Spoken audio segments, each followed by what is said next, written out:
Okay, so are you ready for another deep dive? Always ready to dive in. All right, excellent. Today we're going to be tackling a topic that seems to be everywhere. Yeah, what's that? It's self-care versus self-love.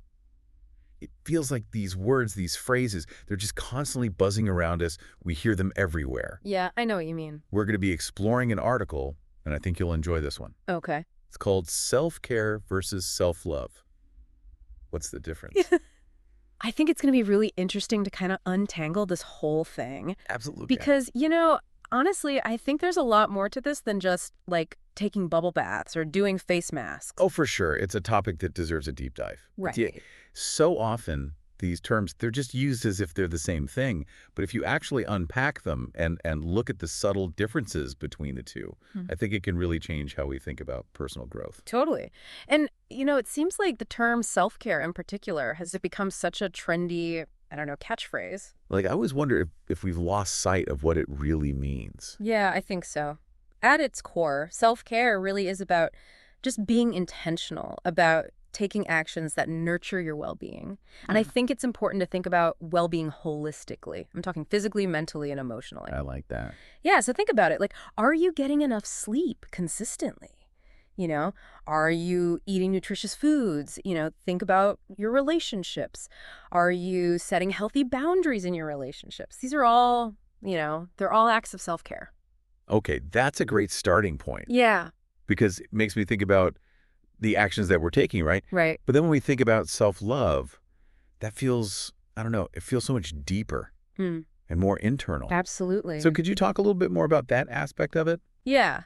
So self-love is all about cultivating this deep and unwavering acceptance and appreciation for yourself exactly as you are.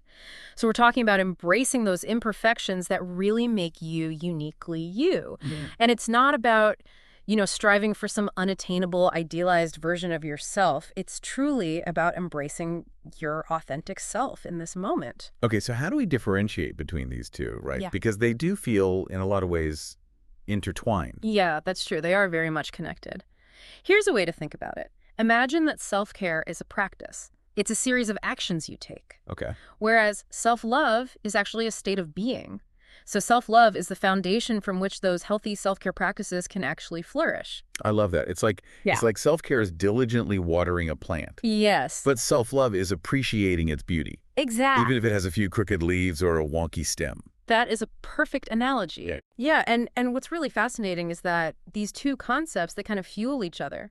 So when you genuinely love and respect yourself, you're naturally more inclined to engage in activities that really support and nourish your well-being.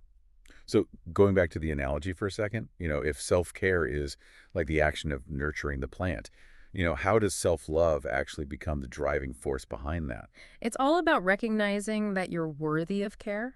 If you cherish yourself, you'll prioritize actions that reflect that. It's really like a positive feedback loop, Yeah. where self-love motivates you to practice self-care, Hmm. and then those acts of self-care actually strengthen your self-love. I like that. Makes a lot of sense. Yeah. So I'm curious, thinking about this analogy, are there different types of, I don't know, watering techniques for different parts of the plant? How does like specific self-care relate to nurturing self-love in specific ways? Absolutely. Just as a plant needs different types of care for its, roots, its stems, its leaves, different self-care practices can nurture different aspects of self-love. For instance, setting healthy boundaries in your relationships. That's a really powerful way to cultivate self-respect, right? Mm. Or, engaging in activities that just bring you joy, whether it's Yeah. painting or dancing or whatever that may be, Hmm. that can nurture your sense of self-worth. And then, practicing things like mindfulness and self-compassion, that can deepen your self-acceptance. It's interesting to think about how those specific actions then feed into that feeling of self-love. Exactly. And you know what? Research has even backed up this connection. There's Dr. Kristen Neff, a really pioneering researcher in the field of self-compassion.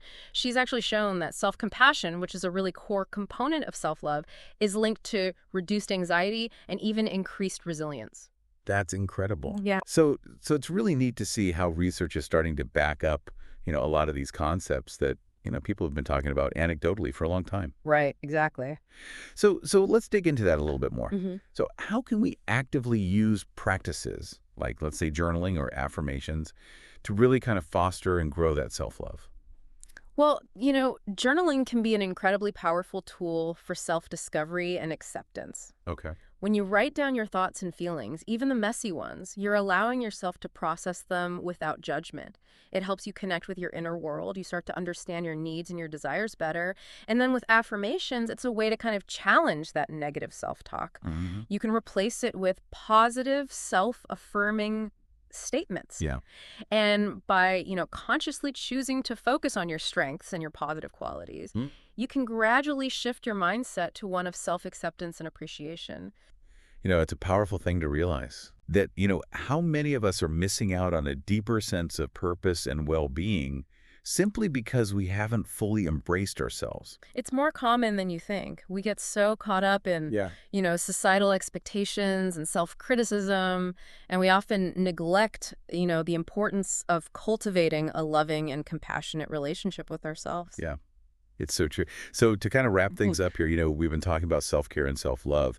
Self-care is the action.